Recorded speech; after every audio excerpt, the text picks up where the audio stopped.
Hello, YouTube family. Just dropped off my packages and I thought, hey, I got to run to Messina today, so why not give you guys an update? Because it's probably been a few weeks. I really should hit record after I get through all these like stop sign areas.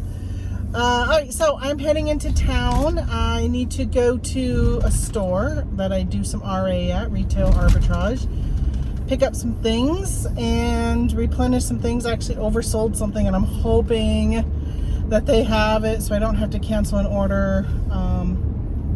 But yeah, we'll deal with it if it happens. And then, so I was camping this weekend at a place called Coles Creek. It's on the St. Lawrence Seaway. And it's about maybe 40 minutes from my house. So we left on Wednesday. I packaged up my orders, shipped them out Wednesday, and then didn't do anything Thursday, didn't come home. But then Friday came home, packaged up the orders, which I think I had like 18 of them on Friday, shipped them out, and then came home today. And so I didn't put my store on vacation. I kept my 2-day handling time because I knew if I came home Friday, I wouldn't have to ship again till today, which is Monday. And today I had, I think 29 orders because I got 2 orders as I was packaging. So I ended up with 29 orders this morning across all platforms. I had nothing from Macari and nothing on Poshmark, which really surprised me because both of them have been, trickling in orders here and there. But most of them were eBay, of course, and then I had some Etsy orders. Oh, and I had one Amazon. Oh no, I didn't have an Amazon. I had an Amazon order when I went to go fill it. It was for some Columbia shorts. It says the buyer had requested that it be canceled. So I went ahead and canceled that order, so I didn't have to ship that. So I just dropped those off, and while I'm in Messina, I need to stop by the town clerk. And so I really wanted to say this at the beginning. What I'm going to talk about today is why my sales are up. So many people are dealing with summer slowdown, but my sales are up. But before I tell you about that, let me tell you why I have to go to the town clerk's office. Non-reselling, of course. I always throw in mostly non-reselling. Today I'm going to probably talk more reselling than non-reselling. So as all of you know, or if you're new to my channel, I'll let you know my mom passed away in January, and I am one of her executors, and I'm on her bank account. So I've taken over all the financial stuff and paying her bills until we get the house sold. Which, by the way, I don't remember if I said last video that I did that we ended up putting our house with a realtor. 2 full price offers on day 1. We accepted one of them and did the inspection, had the appraisal. Should hear today about the appraisal. The appraisal was last week. Crossing my fingers that it passes the appraisal. As all of you know, house prices have gone up tremendously. And in the area where my mom lives, so many houses need so much work. But my mom's house is really nice, move-in ready. Doesn't need the work that everyone else's does. So when you compare her house to other houses, her house was sold for $20,000 more than everyone else in her area, maybe even $40,000 more. But the fact that she's had 4 full price offers on the first day, 2 when it was for sale by owner. Go watch the videos if you want to know what happened with that. 2 that day, we accepted one, fell through, and then 2 on when we put it with a realtor. And I will tell you guys, when I met with a realtor, when we were all done, I was with her for like 3 hours, talking to her and stuff and showing her around the house and filling out paperwork and whatever. And throughout my conversation of talking to her, I was telling her how horrible the real estate realtors are in this area. They're so bad. And I was telling her how I didn't want to put it with any realtor because I think that they're all really bad. I've not found one every time I look at something, including her. Probably not the best way to start out a conversation and a relationship with somebody, but she agreed with me, and she said, and she's the owner of this real estate company, and I pretty much told her, and I don't think she lists as many homes as probably some of the people who work for her, but she's like, I'm gonna recruit you to come work for me. She goes, you're gonna give up your reselling and come work for me. I'm like, no, I'm not. My reselling gives me way more flexibility than real estate. Real estate, I'd have to be around here to show the houses. I don't want to have to do that. But so I thought that was kind of flattering though. But so I paid my mom's. She gets 3 property tax bills a year. She pays the school tax, she gets a town tax, and then she gets a village tax. So her village tax came in June, and I paid it. June 22nd, I did bill pay, and that was it. Bill pay for June 22nd. I got the check back in the mail. The envelope was dated July 11th. They said they received the check on July 11th and that it was late. I don't know when it was due. Maybe it may have been due July 1st. I don't know. But they didn't give me much time to pay it. But the issue is also that Ma's mail goes to her house and then it's forwarded to me. So, you know, you got to take that time. So, but I paid it as soon as I got it. Again, June 22nd. Even if it was due on July 1st, that's still 8 days early, still a week early. It should have gotten there. So they didn't get it till July 11th. So they gave me the whole check back and told me I had to pay. They said something about paying installments. And I'm like, I was trying to pay it all at once. So I'm going to go there and talk to them. And honestly, paying in installments is probably better since we're probably going to be closing on the house within a month. I suspect we'll be closing within the month on the house. So I'm just going to stop by there and figure out. So I brought the checkbook. Got to go do that. All right, so let me get to why I really wanted to talk to you guys about my sales. So I've been talking to one of you, chatting on Messenger about her sales. Have just not been that good. And I put together a couple of videos last week. If you haven't gone and seen them, go see them. One of them was about running a sale on eBay and how to set up a sale. Hopefully that helps some of you guys if you're new to selling on eBay or you've never run a sale, how you can do that.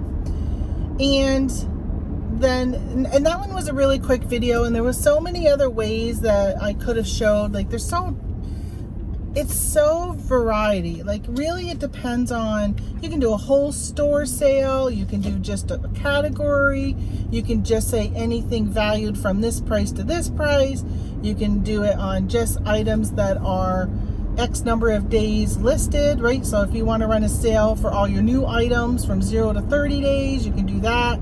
You can do ones that you can say, okay, anything 6 months and older, you can do that. Like you can sit there and figure out how you want to run your sales. So if you do end and sell similar like I do, then doing it by days based on the platform doesn't really work as well, because every time you end it and sell similar, it starts the clock over again in eBay's eyes. So they don't know that you really have had it for 9 months and you just ended and sell similar. They think it's a week old type of thing if it's been a week since you did that. But anyway, there's a whole bunch of ways you can set up and run a sale. And then I did another video talking about setting up categories in your store. And then once you have those categories, which I have categories called clearance, and then I run sales based upon those categories. Hold on, I just want to press the screen. I'm going to just make sure you're not too hot. Oh, you are hot. Because the whole thing just went really like it's going to shut off. So I hope you don't shut off on me. Let me just see if it stopped recording. It did not stop recording. I'm going to lower you. Sorry, guys. I'm going to put you over here. I'm not going to edit you out unless something else happens, because I don't want to edit. But I want to get this message across that if you... I took it out of the holder and put it down here. I think it has a little more shade behind it, so hopefully the sun hitting it. It's been so hot around this country, like so many places. I am in northern New York up near Canada, and it's 82 today. It was 87 yesterday. The humidity has been off the charts, though. It's so humid. Little breeze today, though, it helps. But anyway, so I did that other video talking about categories, and the big thing about it is, and one of the things that's really been working for me is I decided I want to clear out items that have been sitting in my store for a year or more. And then once I get that taken care of, I'll start bringing it down. And then I'm probably going to get into a system where things will never hit a year. If they hit a year, I'll probably end up taking them and donating them as soon as they hit a year or whatever. I think it's also going to depend on if I list something in, let's say I listed a Christmas item in April. It hasn't even gone through the Christmas season yet. So I probably wouldn't even do anything with that one until it went at least through the Christmas season, and then I'll decide what I'm going to do with it. So, you know, some things I'll play around with based upon if they're a seasonality item. But I've been taking everything that's been a year old and moving it to a 50% off sale. So I created a category called 50% off, and that's where that is. A couple of weeks ago, I heard the Bearded Picker was talking about somebody else who does something similar to what I do, but he does it one step further. And I was like, that is a brilliant idea. And he takes everything that has been there for in the 50%. Once it's been at 50% for a month, then he moves that to another percentage. I've chose 55%. So then it has another 30 days at 55%. And then it will go to 60%. So that will be 3 months it'll be on sale. And then the 4th month, it's going to go to 75% off. And it will sit there until I sell it or I take it off and put it in a, I'll pull it off and donate it, or, you know, whatever I'm going to do with it. If summertime, I might do a garage sale and just do like a $1 for everything or a quarter for everything or something like that to clear stuff out. So I'm kind of looking at doing something similar to that. But I've been doing that so far, the 50% off, and most things are at 60% off right now. I think I have like 800 items at 60% off. And I've been using that and pushing that to kind of generate some stuff. And I've also been ending and selling similar those items so they look like they're new, but then they're on clearance at 60% off, but it's a new listing on this platform, which gives it a bump. So trying around with all of that type of stuff. The sales, running a sale. So I go and I run a sale for 60% off for the month. And then every now and then I will end some of those and then sell similar, and then put them back into that sale once they have a new item number. If you've got a watcher and they've been watching your item and they're not buying it when it's hit 60% off, they're not going to buy it. They're not going to buy it unless they're listening to my channel and they're like, I'm going to wait till it's 75. Listen, if you want to wait till it's 75, send me an offer, because everything has best offer on it. Send me an offer for 75% off my original price, and I'll probably most likely accept it. Because I just accepted an offer yesterday, something that I had listed for $30, and it's at 60% off right now. I think it was $12, and somebody sent me an offer for 10. I'm like, hell yeah, I'll take your 10. Get it out of here. Like I want to clear this stuff out. My goal is to at least get my money back that I've put into it, or recoup some costs versus just donating it or whatever. So I'm okay with that. And I feel like every time I have a sale, even if it's a low value $5 item, it helps with the algorithm, which is pushing some of my larger items. You know, I'm still selling my over $100 items also. So it seems to be really, really working for me. I've got things from toys. Today I sold some Twisty Pets, to vintage salt and pepper shakers, to some t-shirts that are used, to some shorts that were brand new with tags, books, a DVD. It was Super Mario Brothers and Heath the Cat combined DVD. It just really across the board with the type of stuff that I've been selling. It's just not one category, it's a bunch of them, and I think it's really, really helping. The other thing I've been really doing and trying to be really active with, except for when I went camping because my cell signal was horrible there. Most of the time I couldn't get anything. I had one little bar and it wouldn't load the eBay page. So I did very, very, very minimal stuff while I was there. But for the last month, I have been sending out offers at least once a day, if not twice a day, based upon people who have liked my item. If I've sent an offer, if I sent all my offers out yesterday and then today I've got 29 more people that I could send an offer to, then, these are 29 more people that have just liked my item, or they've liked it, but it's been a while since I've sent an offer to them. So I just been continually sending offers, been doing really good at getting people to accept those offers. Even 10% of them is better than nothing.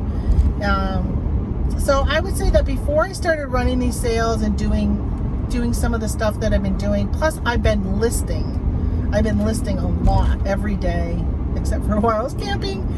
And I had, I would say I probably was shipping anywhere maybe to 5 to 8 items a day before all this. And I should say 5 to 8 items every other day, because I was shipping every 2 days.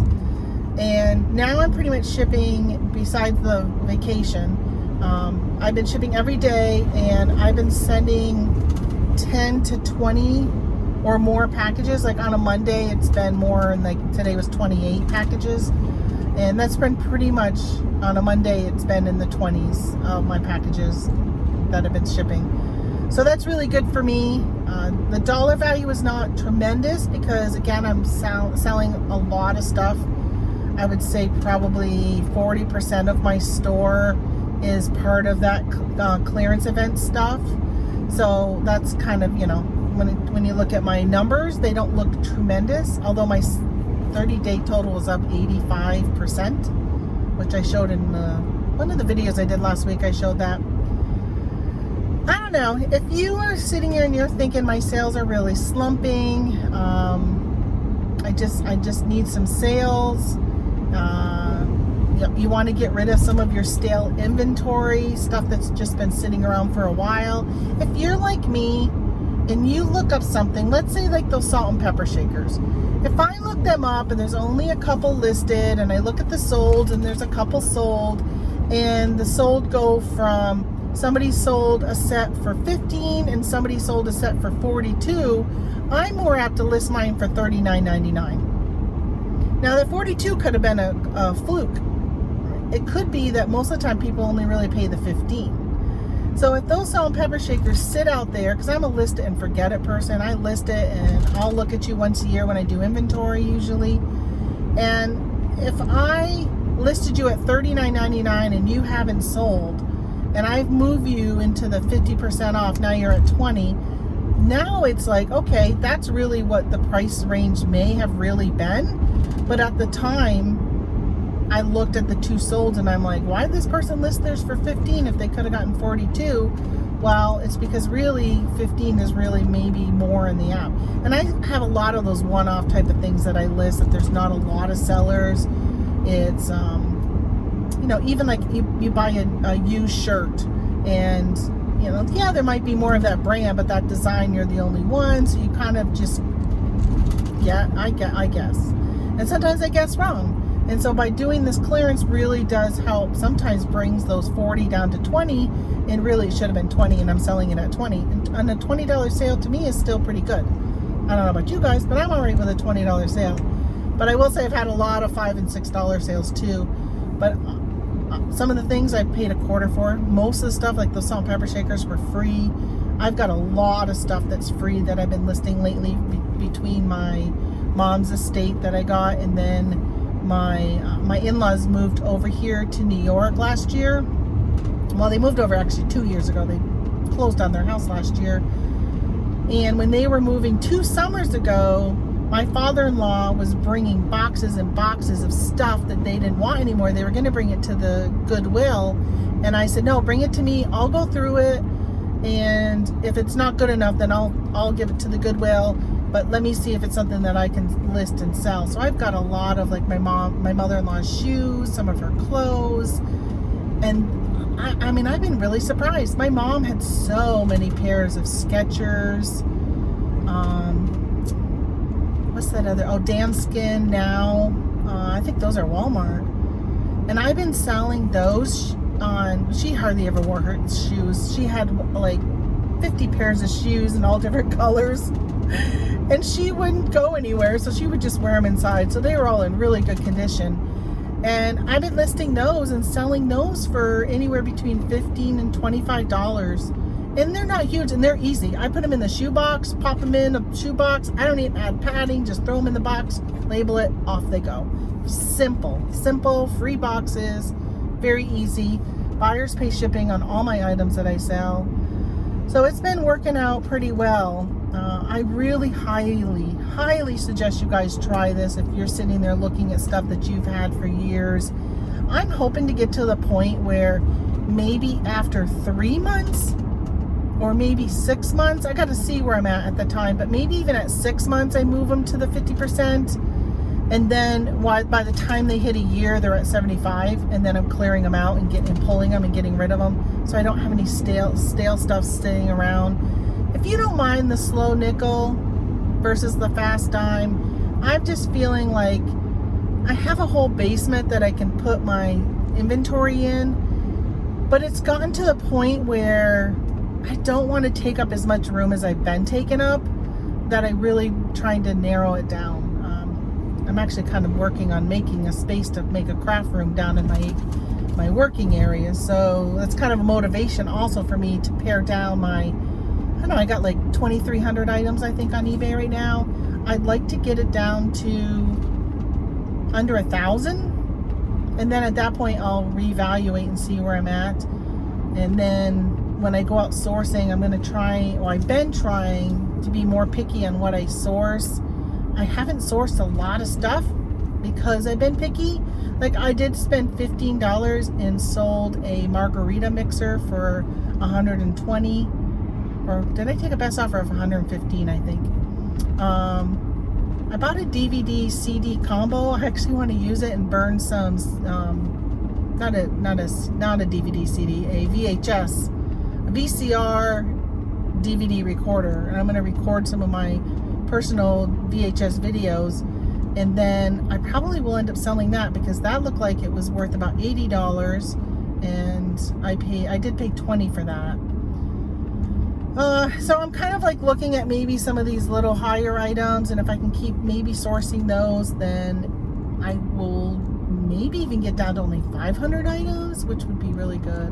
I think it depends on the size of the item. I'm really trying to limit myself to just 2 rows of shelves with my totes that I have, and maybe get that down where I can kind of control it into that area, which would be really good, and use the other half of my office that I'm using now for dead stock and listed inventory for my craft room. That is my plan, which I hope I can get that done.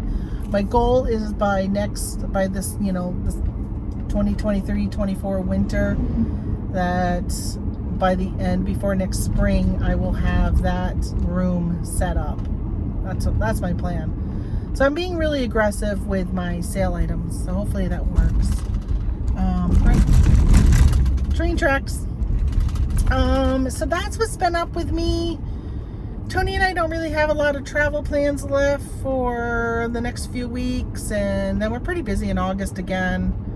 I'll actually probably be putting my store on vacation for a couple weeks in August because we're going to Pennsylvania.